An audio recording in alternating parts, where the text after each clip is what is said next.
Hey, Viviana.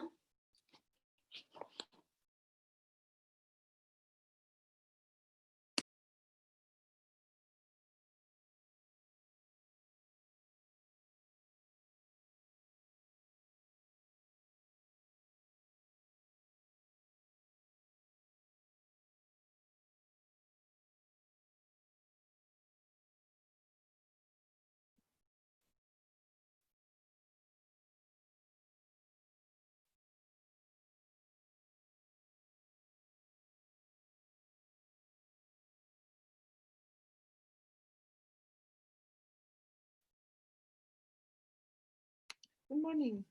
Hey, how's it going? Good to see you. Good to see you too. Yeah.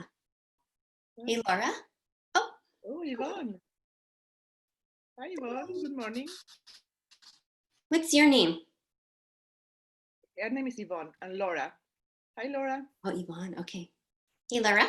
How's it going? Hi. Hi. Good morning. Good morning. Good morning. Let me Okay, share Charlene. my. So Charlene, you have done this before. You know how to share your screen? I know how to share my screen, but that's about it. So we'll see how it goes. Okay. I guess. Yeah. So I always recommend, I usually have the chat, the participants over on the right-hand side, the list of them. If you click on manage participants at the bottom, it'll show up on the right-hand side. Okay. And we've typically had around 20 people every morning. So they'll definitely be jumping on in the next few minutes. And then also, if you click on the chat, that shows up on the right-hand side too. And when once you share your screen and you start doing the Ignite presentation, Yeah. you can't really see the chat room. So if you ask somebody to help you out and read what's going on, that's kind of helpful. Or just tell people to unmute themselves and talk to you. Yeah, I think I'm going to do that just because it's hard to multitask the back and forth. Yeah. Yeah. Okay. I'll do that. But yeah, give it a few more minutes unless you want to practice sharing your screen with me really quick. Sure.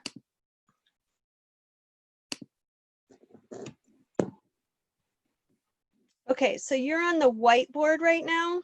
Oops, sorry. Okay, let me start over. So end the share up at the top. Yeah. And you have to share again. Did you click share screen again? Okay, there we go. Yep, you did it. Perfect. There we go. Okay. Is that good? Yep. Yeah, Okay. perfect. All right. I think you're going to be good to go. And Viviana can tell you they've been really good classes. People do a lot of, Gosh, Charlene. yeah, a lot of Really people are nice asking classes. questions and sharing. And so it's been really good. That's So great. thank you for helping us. I You're appreciate it. welcome. I wasn't sure how many would join because it's, I know it said instructor TBA, so let's see how it goes. Yeah. So you're doing good so far. It's about the right amount that there'll be people that'll jump on a few minutes late as well, of course. Okay. And I would just ask at the very beginning if you just introduce yourself and say a little bit about yourself, you know, which Sure. office you're from, how long you've been in this, Okay. Fun that stuff. you've taken bold 1,000,000 times, all that kind of stuff. Sounds good. And then I will be here, but I'll be in the background. I'm going to mute myself and I'll stop my video. But if I'll have this in the background, if something's going wrong or whatever, just holler at me. Okay. Okay. Sounds good. All I'll right. wait till 9, just, Yeah. you know. Thank you. Yeah.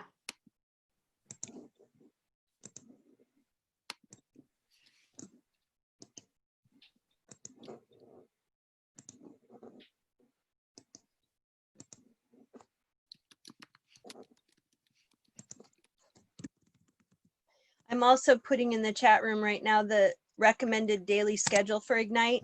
You'll see that there. Well, you might not be able to see it if you have if you're sharing your screen right now, but I put that in there every day for everybody. Okay.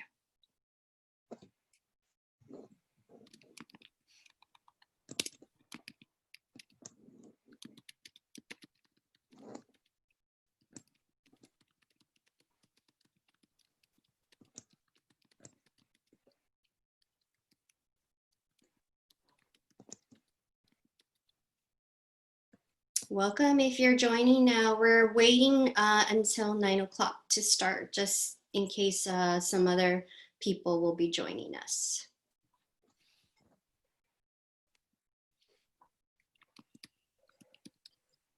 Did you have a nice weekend?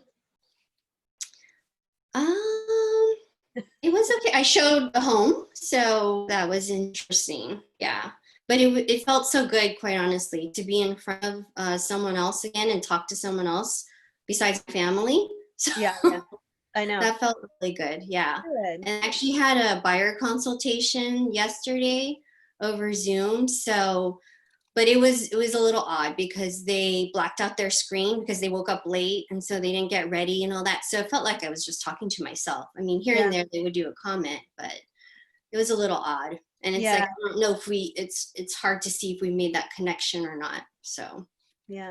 But what else can you do? No, good job. I was going to say good job for doing one. That's awesome. You know, the new normal, we'll get better at them every time, you know? Yeah. It just makes it a little easier for them to go away too, because there's not that face to face. So Right. hoping it was worth the time, I guess you could say. It's hard without face to face. If they're just blacked out screen on Zoom, it is tough. Totally. Yeah. I'm self-proclaimed king of the stare down. I'll sit in silence just looking at you until you answer, and I can't do that on Zoom. I know, totally. All right, well, it's 9 o'clock, so I'm gonna go ahead and start. First, I wanted to introduce myself. So I've been with Keller Williams for 5.5 years now. And before, my profession in real estate, I was in tech. So I worked at Sun Microsystems and Oracle for 15 years, mainly focused on like routers and switches and security products. Have a computer science background with mathematics minor. So very, that helps in the analytical side of things. And then when I was in high school, I did some customer service jobs. So like Nordstrom, Bank of America, Wells Fargo. So that helps, that mixed with the engineering side, plus the customer service. I think that really helps working with clients. How I got into real estate was, just owning real estate myself. So after I got out of college, I bought my first home in Sunnyvale. It was a single family home, $400,000 range, that kind of thing. And it had an in-law unit in the back. And, we didn't have a lot of money then. I remember like when we first bought it, it was like we were buying ramen, for the first month until we got some paychecks. But we had an in-law unit in the back that helped with the rent. And I'm lucky because I have a father-in-law who's a handyman, so he helped us fix it up. And then a couple years later, we bought another home in Sunnyvale. We were walking the dogs, like just a couple blocks down, and we bought that home, and we did the same thing. We fixed it up, and then we rented out the first home, right? The in-law unit and the front unit. And then, maybe 2 or 3 years after that, we bought another home in Sunnyvale also. And it had a upstairs with a separate entrance. And then we lived on the downstairs. And we actually sectioned off the downstairs into 2. And we lived on one side and rented out the other 2 units. So, just over time, we can definitely see the value. We've kept those homes. I currently live in Santa Clara, but we kept those other 3 homes and just seeing the value of letting it appreciate.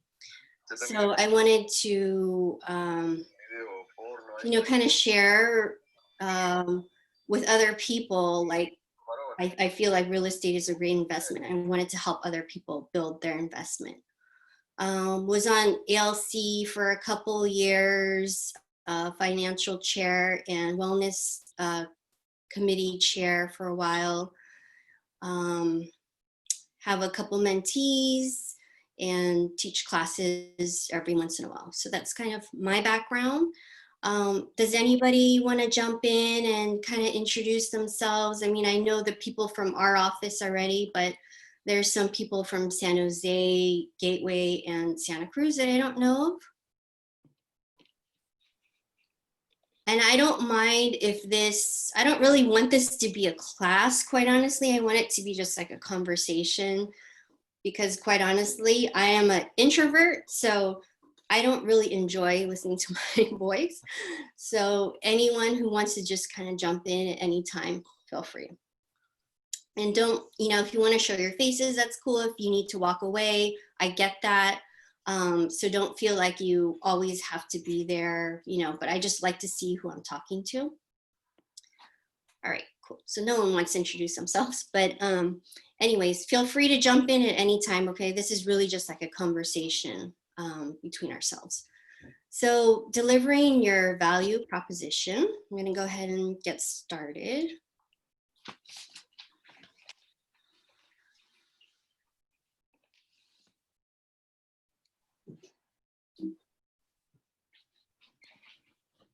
Okay, so I know you guys have probably seen this before if you've been taking the classes, but I think this is important. So I'm going to go over each of these again. So what successful agents do every day: grow business, lead generate for buyers and sellers, make seller listing presentations and get listings, make buyer presentations and get listings, preview real estate, and then running the business, market seller listings, show buyers houses, negotiate contracts, transaction management, vendor management, setting goals. I almost feel like setting goals should be in the grow business side. Compliance and risk management, attain training. I also feel like that should be in the grow business, and managing money. So running business kind of happens automatically, you know, to kind of keep the transaction going. And sometimes you don't have to think about doing those things. Those things need to get done to close the transaction. But growing the business is trying to get your business to the next level. So this is kind of the roadmap of what we're going to go over today. So first, we plan to define what a value proposition is. And that's where you're going to define your value. And 3 aspects of service we're going to go over. And this is 3 aspects of service that we provide. And we're going to dig into your unique value, and we're going to craft your value proposition. And then after we state your value proposition, we need to deliver on that value proposition.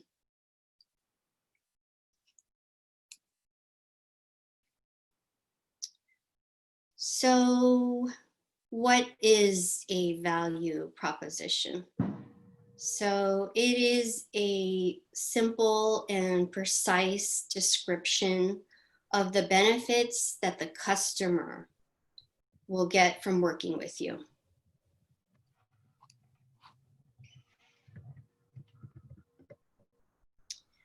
So Gary Keller noticed that top producing agents had a deep and almost inherent sense of service, and you can't really grow the business if you don't prioritize your clients' experience above all else.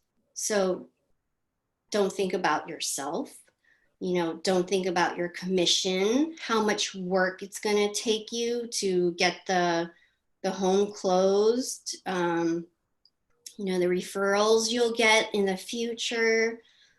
All you need to think about is what their needs are.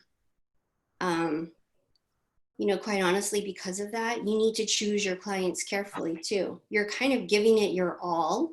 And if you don't trust the client, it's really hard for you to give it your all. So it's actually a partnership. You need to trust them and they need to trust you.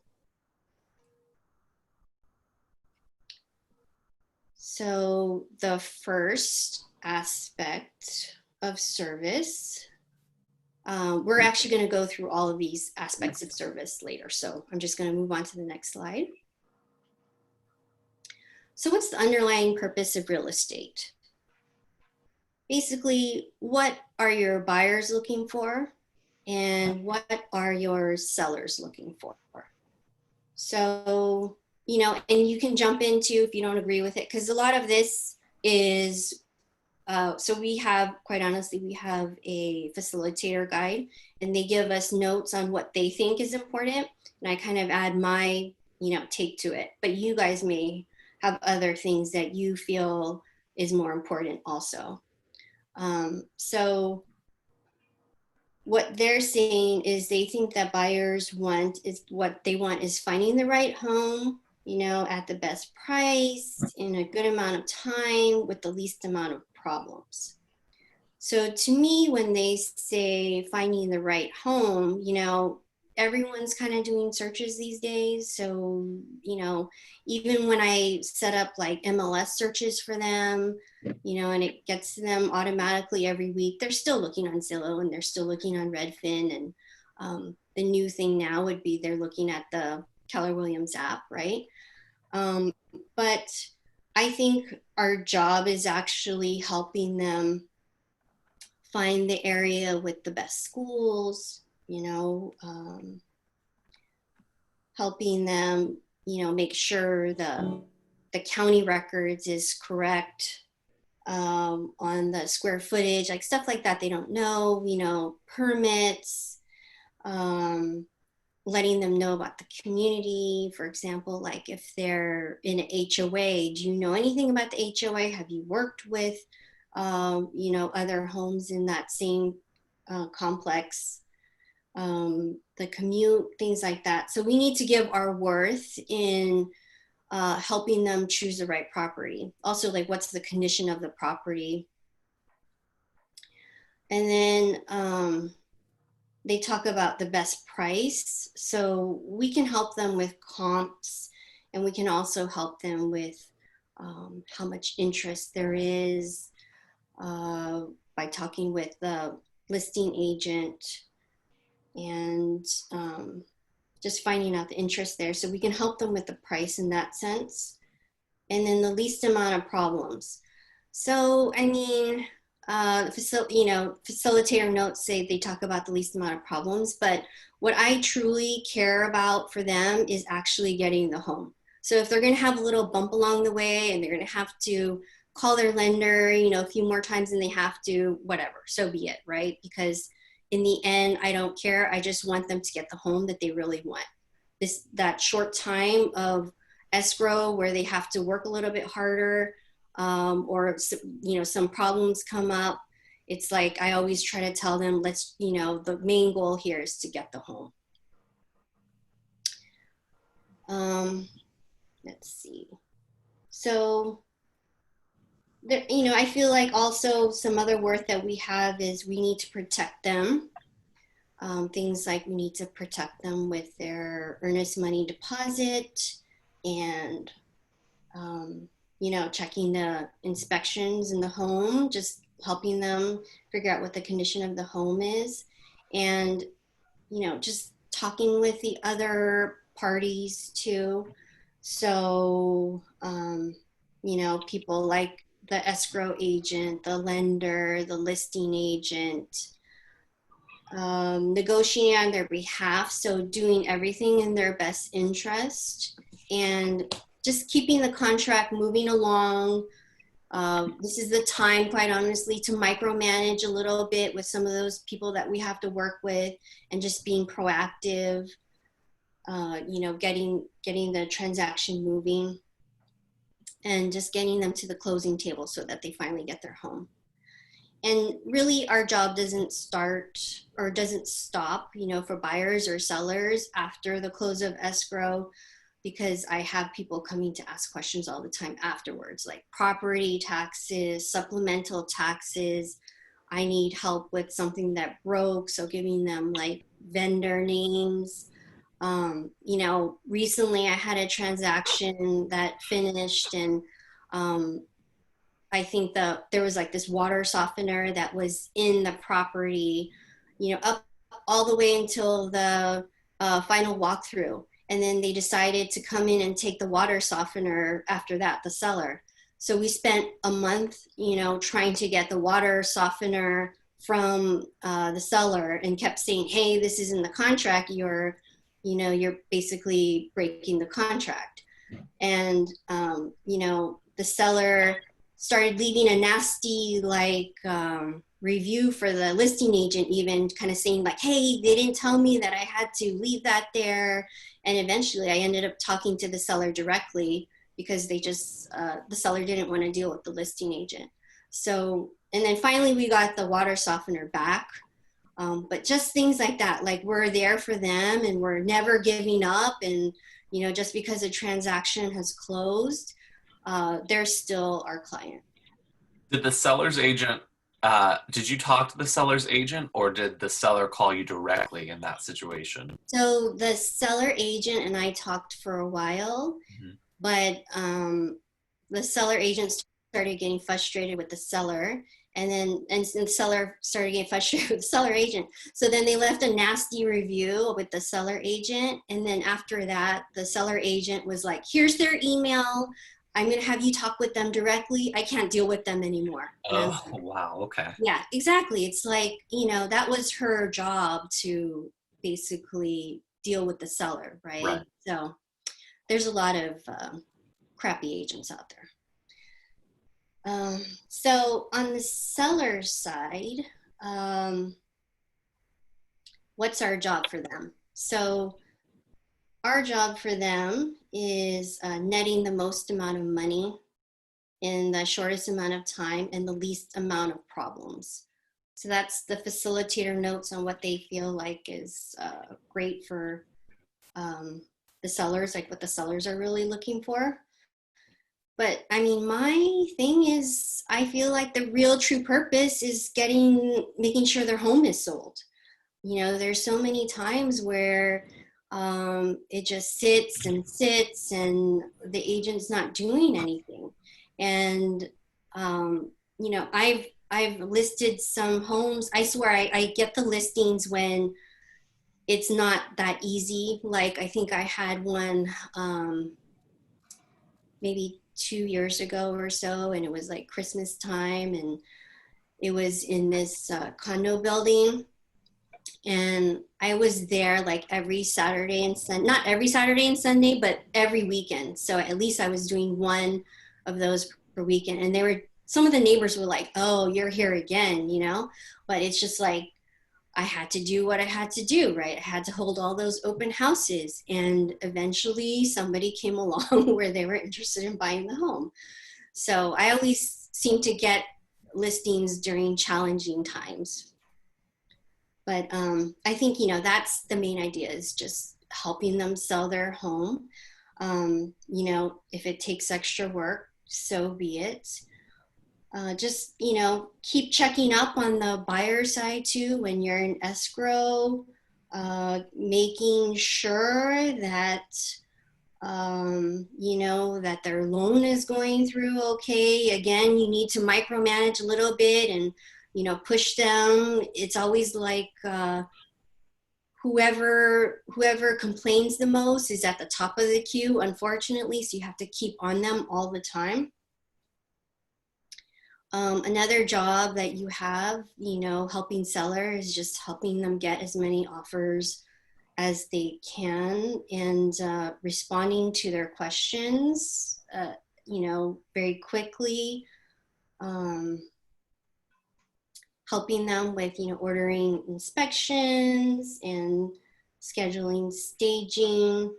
And I think for a lot of my sellers, they always tell me what price they want it at. So helping them get that price is you know, if you get to that price or over, they're usually really happy with what you're doing for them.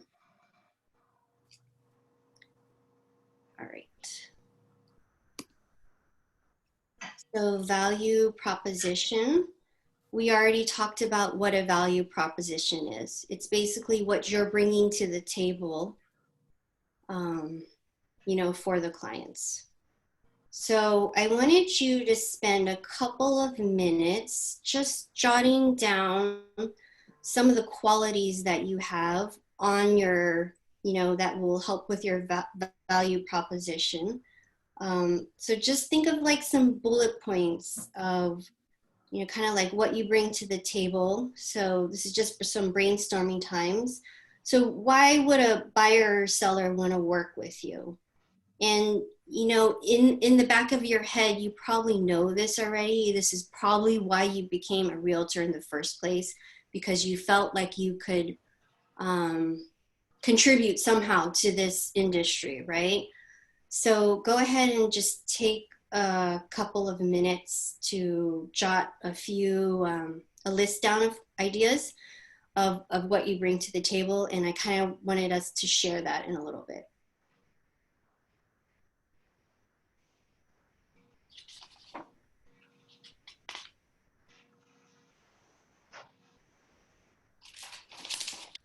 So sorry to interrupt you guys, but I'm just going to give you a few examples of what, you know, my list kind of looks like. So I would say I'm caring, very responsive. I have a plan. So think of like a doctor or a lawyer, right? They don't want to know that you're trying something. You actually have an end plan to give them more confidence that you know what you're doing and you've been down this road before. Knowing stats. So I work with a lot of engineers and they care about all the data and the facts. I'm very ethical, so I don't do any dual agency. No transaction has fallen through for me yet, you know, knock on wood, but that's a thing that I pride myself on. I always feel like there's a solution. You know, things have not always been easy for sure during the escrow process, but I always feel like there's a solution. And I'm honest, so I'll tell them good and bad things about the home.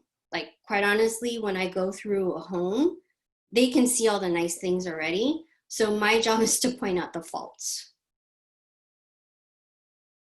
And I'm always like fishing for the best price. So when it comes to my seller, I'm always trying to get them the best price.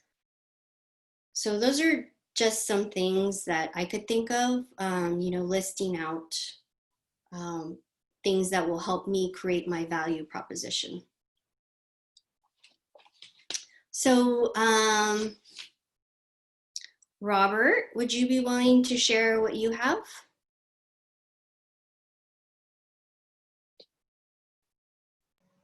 I'm sorry, I didn't write anything down on this yet, but I definitely believe, you know, so I'll just wing it. But my Do that. my value proposition, certainly, you know, some of what you said, honesty above all else. I'm straightforward with people like you. I'm going to tell them exactly what I think of the house, good, bad, and indifferent. And honestly, I think our responsibility, as you say, is to point out the negatives. They see the shiny stuff, they see what they like. It's those hidden things. So I'm going to point those out. I'm thorough in what I do. I really research property. I read disclosures, all of them. I have good knowledge of the area. What else?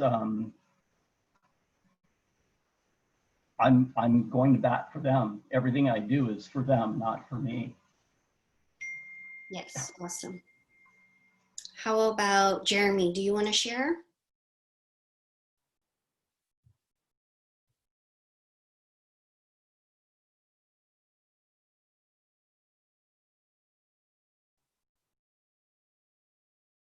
How about Jordan? Are you interested in sharing?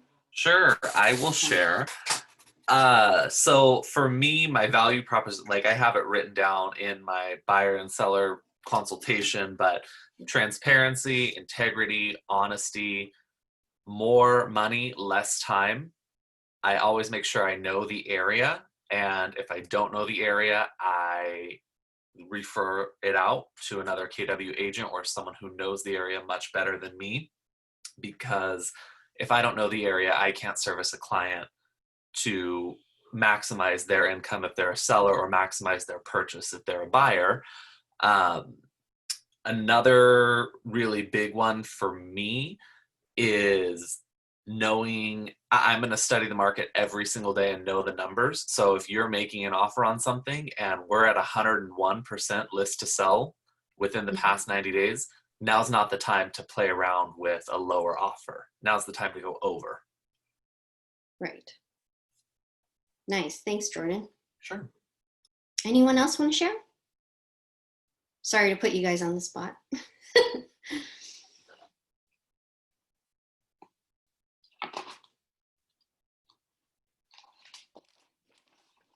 Okay, cool. Charlene, I think one Yes. of the things that Go is ahead.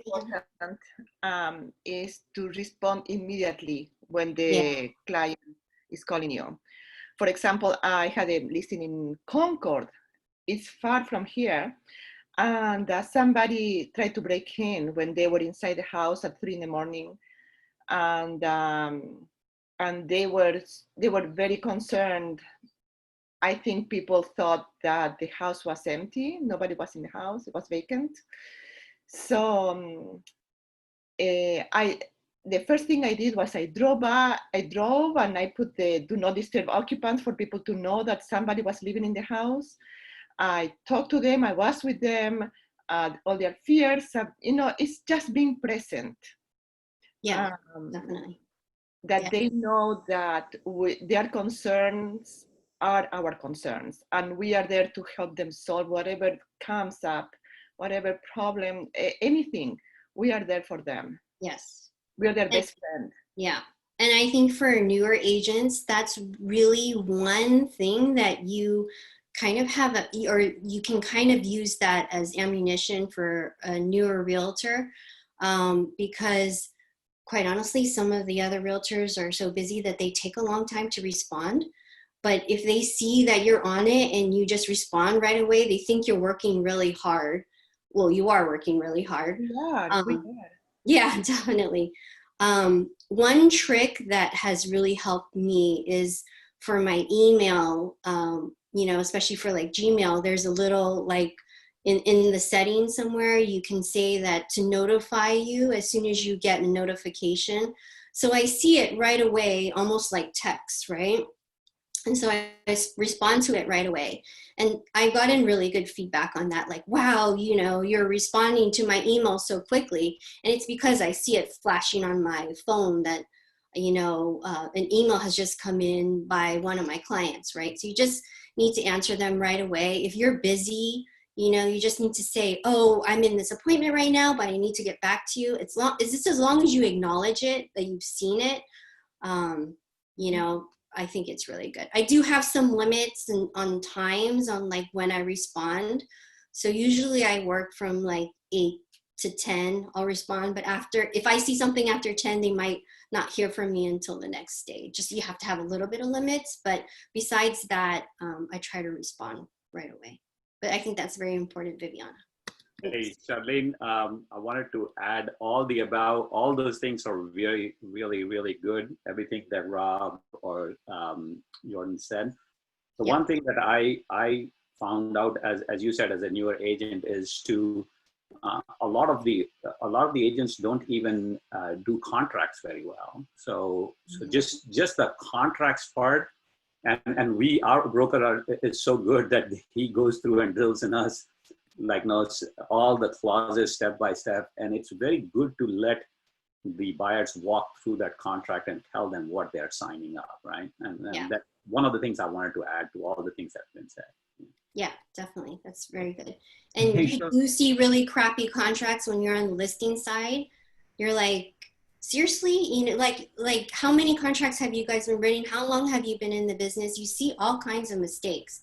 And it's just like, we write contracts all day long and they're still making mistakes left and right. It's very frustrating that people don't know how to write the contracts correctly. Charlene, one thing I want to add, you know, along the lines of every agent wants to believe that they know. A client asks you something and you want to be able to give them the answer. And, you know, for newer agents out there, I don't know is a perfectly acceptable answer. I guarantee you, you will get somebody asking you something you don't know. And rather than try to pretend that you know the answer, that you're the expert, I mean, you should know basics. And as you're in it longer and longer, you're going to know more and more. But I don't know is a perfectly acceptable answer. However, that should be followed up with, I don't know the answer to that, but I will get it to you, you know, I'll get it to you by the end of today. I'll get it to you in an hour, whatever. I will find the answer for you.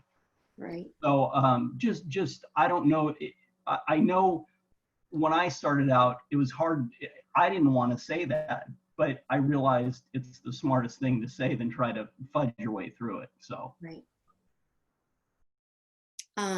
Especially during this time, right? We don't know all the answers, especially during this Corona time. So this is a perfect example of like, well, this stuff just happened and things are changing daily, you know, every day. So yeah, let me get back to you because, you know, we've never had something like this before. So yeah, totally. All right, cool.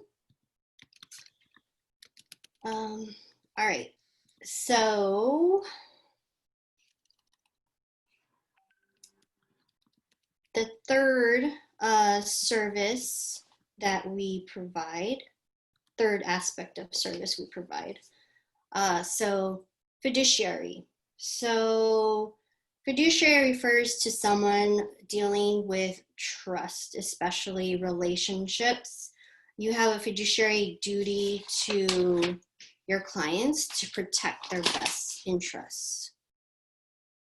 You are your client's fiduciary.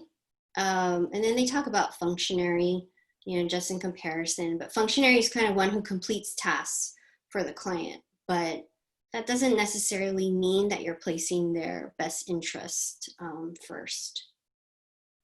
So that's kind of the difference between fiduciary versus functionary.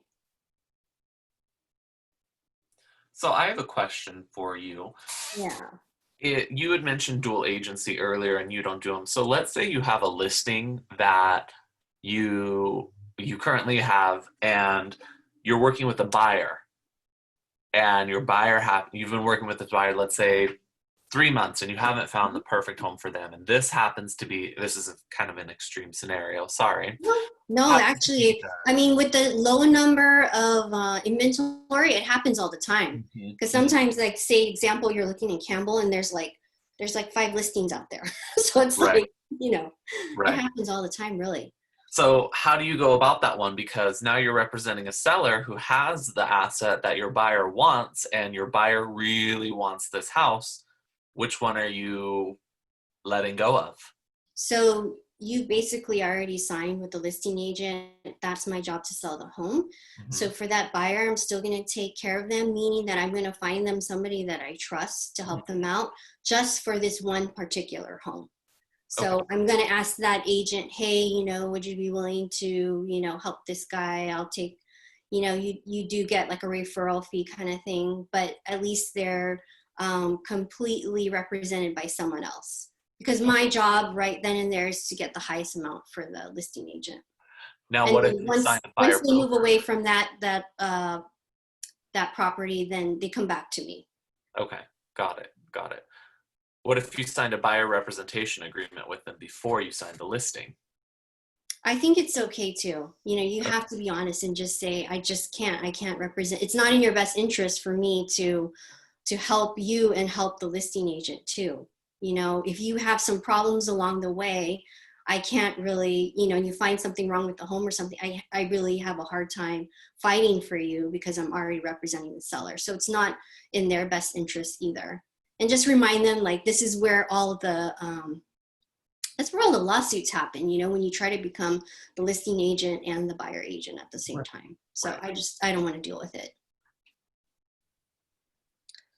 All right, cool.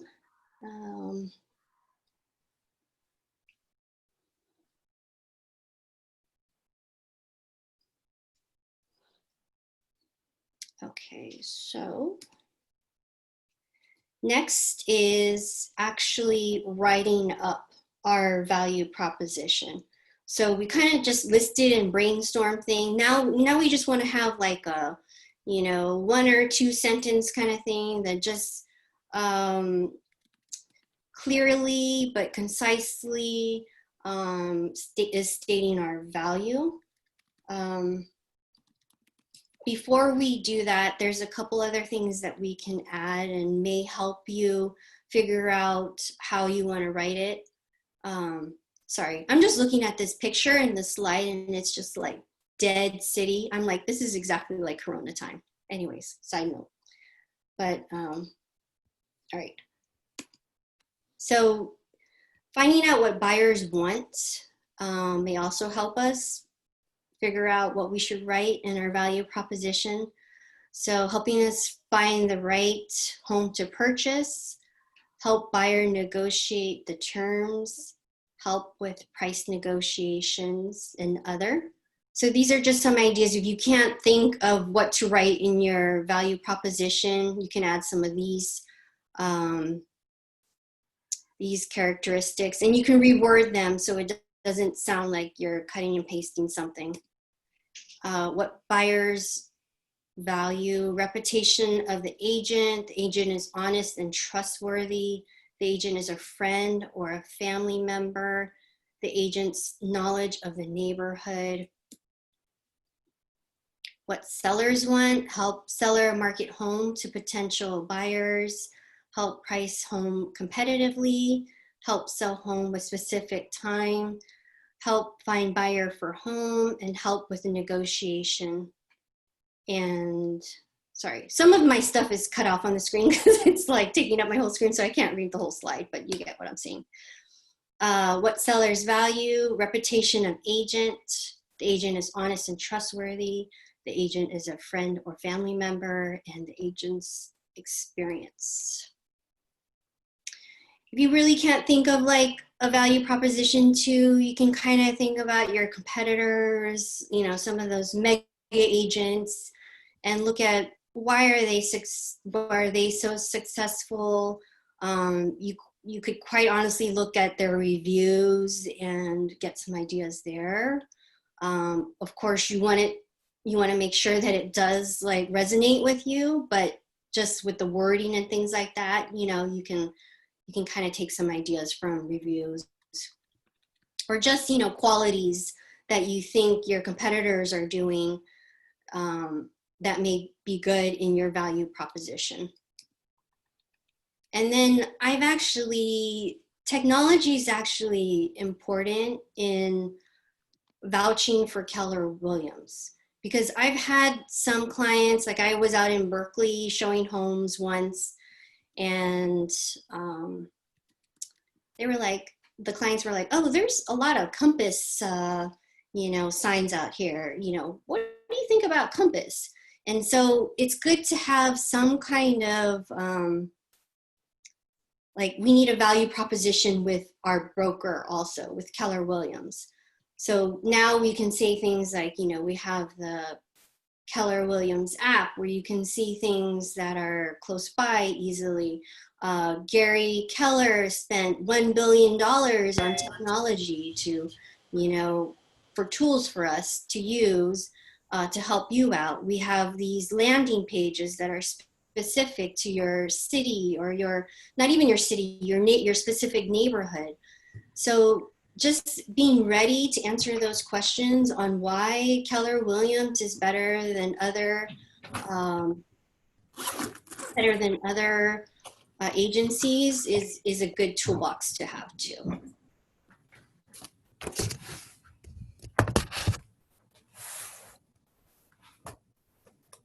So now we need to create our value proposition. this is never set in stone, right? But we just want to have something that we say to our clients right now. It can be changed later. So don't fret over it if it's not perfect, but just take a few minutes and take a look at the list of values that you've already written down, and take into fact what I went over with what the buyers want, what the sellers want, how our technology helps. Go ahead and write a value proposition. So take a few minutes doing that.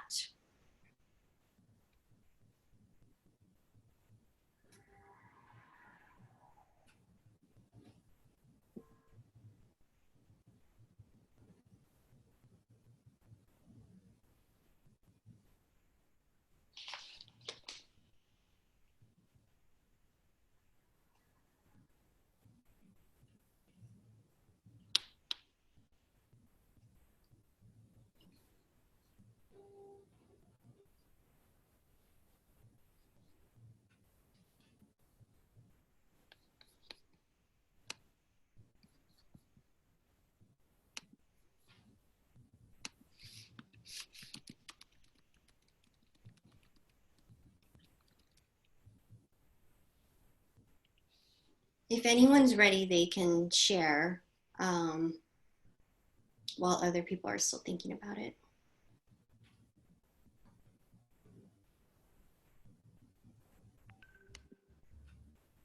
I can share mine while people are still thinking about it a little bit.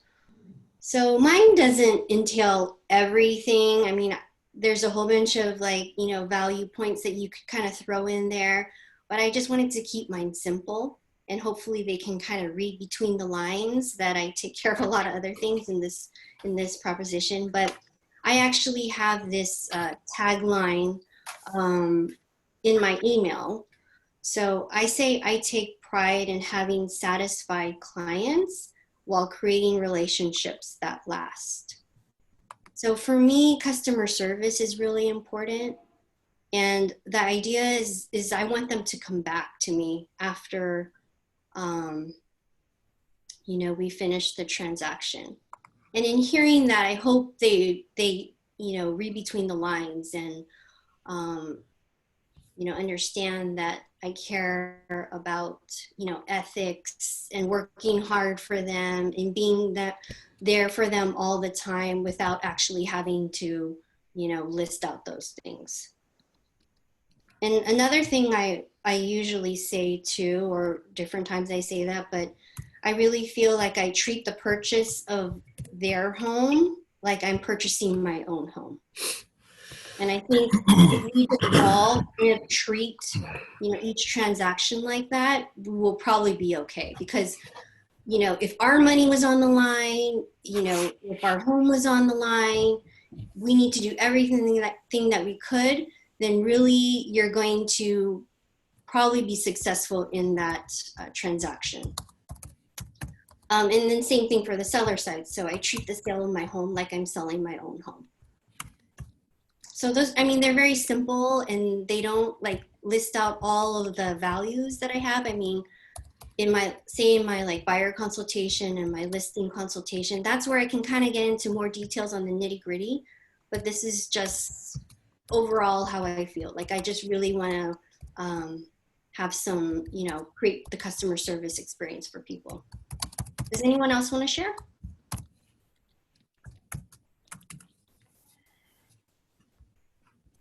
How about AJ? Hey, Charlene. Yeah, so I am, as you said, I didn't write anything because I was thinking about what should be. I haven't created sort of a tagline and a value proposition in terms of really putting something. Yours is great, the one that you put in your email. But something along the lines of treating your, especially since I'm doing a lot of buyers, treating as if I'm buying my own house, treating as if I'm selling my own house is absolutely a great way to reassure and give the best value proposition, right? because when you feel their pain and when you feel what they are going through, and it has to come from the heart, because if you really feel that way, then it will convey it also very well, right? So I think I agree with you that, yeah, treating as if you're selling your own house or buying your own house, could, along those lines, I can create a value proposition. So that's a good idea for me to think through and create a value proposition there. And I wouldn't think too hard about your value proposition, because you can always change it, but it's just nice to have something first, right? It's one of those things, like, we're always changing our buyer consultation, we're always changing our listing consultation, but just to have something that, you know, it's something that you believe in and you want to share with the clients. I think it's more than just the elevator speech, right? Elevator speech is always like, what's the market like, you know, things like that. But this is more like what you really believe in, and, you know, just in summary, what you can bring to the table. And you said, as you said, with your experiences, it is evolving too. So it's okay. I mean, you can start with somewhere, and then you can continue to refine it as you go along. I wanted to point out also, Charlene, that on the group chat, you have a question from Sam. He says, can you repeat the tagline again, your tagline again, please? Oh yeah, sorry, I forgot to even mention this, like, in the beginning. I was going to mention it, but I was going to say that I can't really look at the chat and then do the Zoom. So I was just going to say, just kind of yell it out, because it's too hard to multitask and the screen's only. No worries. If there is anything on the chat, I'll let you know. Cool, thanks. So my tagline is, I take pride in having satisfied clients while creating relationships that last. So it's another way of saying like, I want these clients for life. I don't want to just do a transaction with them. I want them to be their resource, like, forever. And then, you know, I also mentioned, I treat the purchase of your home like I'm purchasing my own home. And then I treat the sale of my home like I'm selling my own home. To me, that kind of encompasses it all, I guess. Let's see. Sometimes I can't see everyone on the call too, so I keep picking on the same people. But does anyone else want to chime in? You know, when I talk with my clients, when I meet somebody new, I tell them, this is not about the money. This is not about for sure. How much money I make or how much money you take. What is more important in this transaction is about your life. It's about that you goes through this transition in a way that with the least stress possible. And I will help you. I will be there with you all the way. I will hold your hand. I will teach you everything I know about real estate. You will be informed to make the best decisions. And I'm going to negotiate for you. I'm going to give you my best service. I will treat you as family.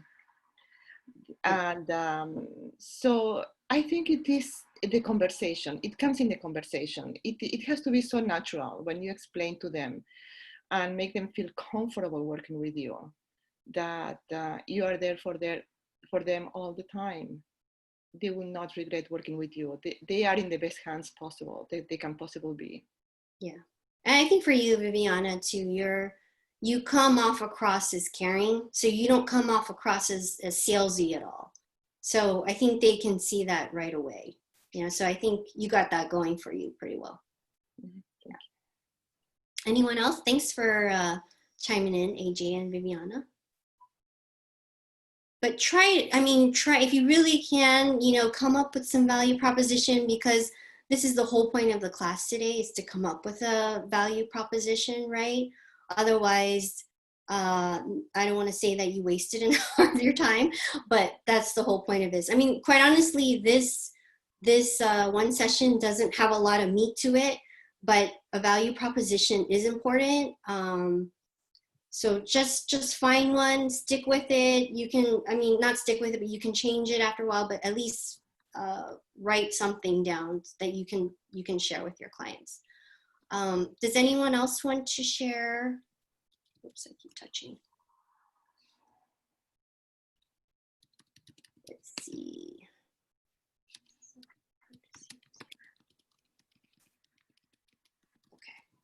Okay. All right. So after you create your value proposition, we have to deliver on that proposition. It's not just something that we say, it's something that we do.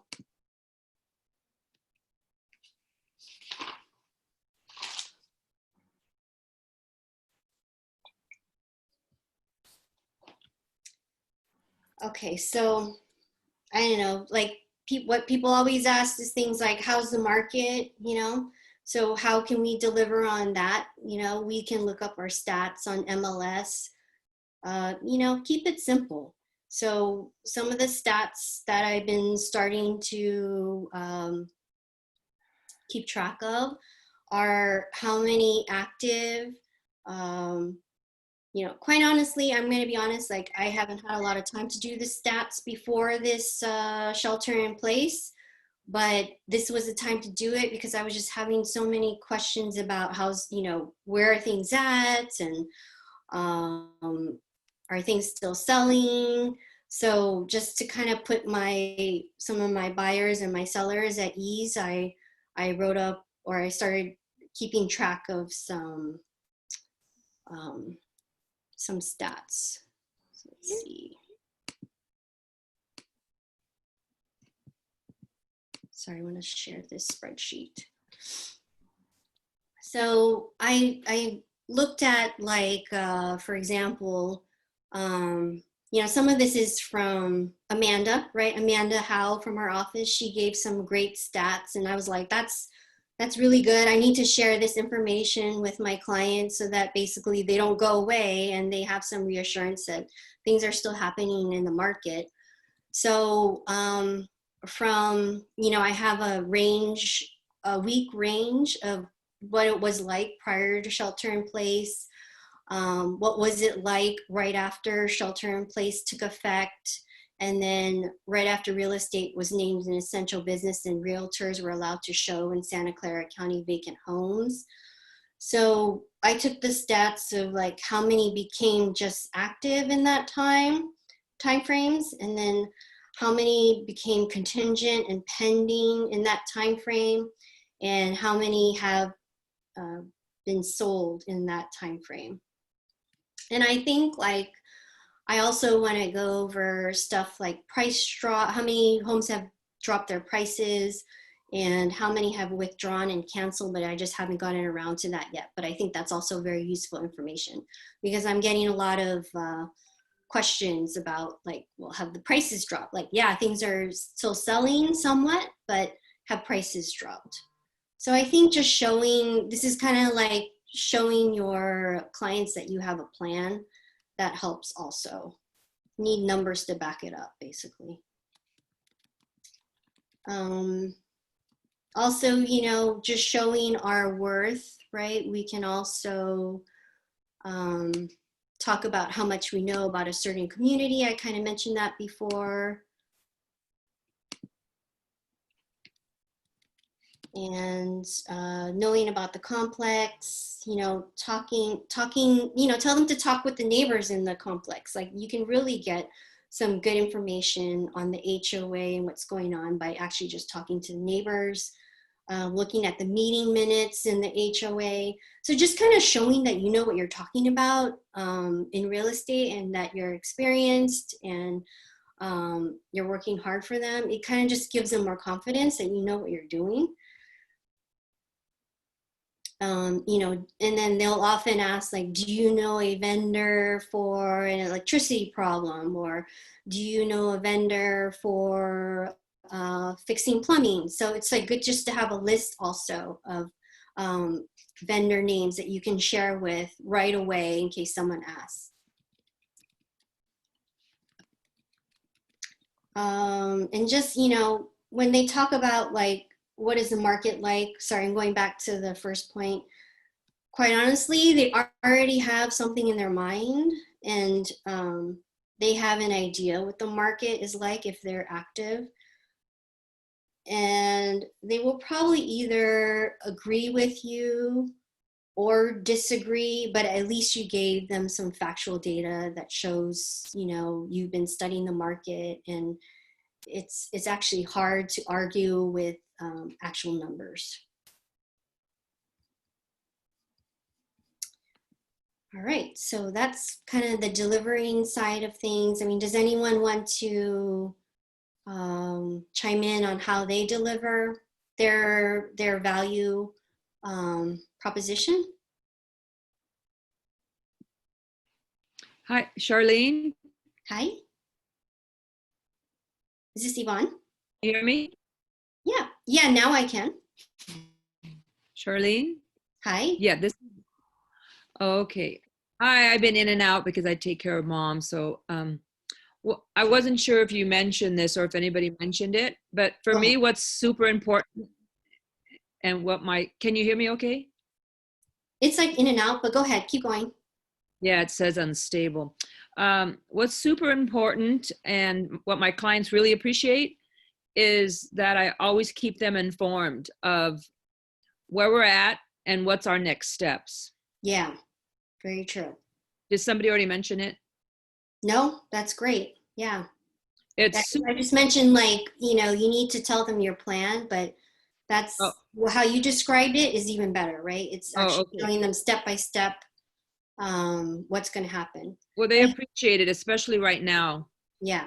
When because there's a lot of information out there that they're hearing from the media, what they're hearing from other agents, possibly other resources.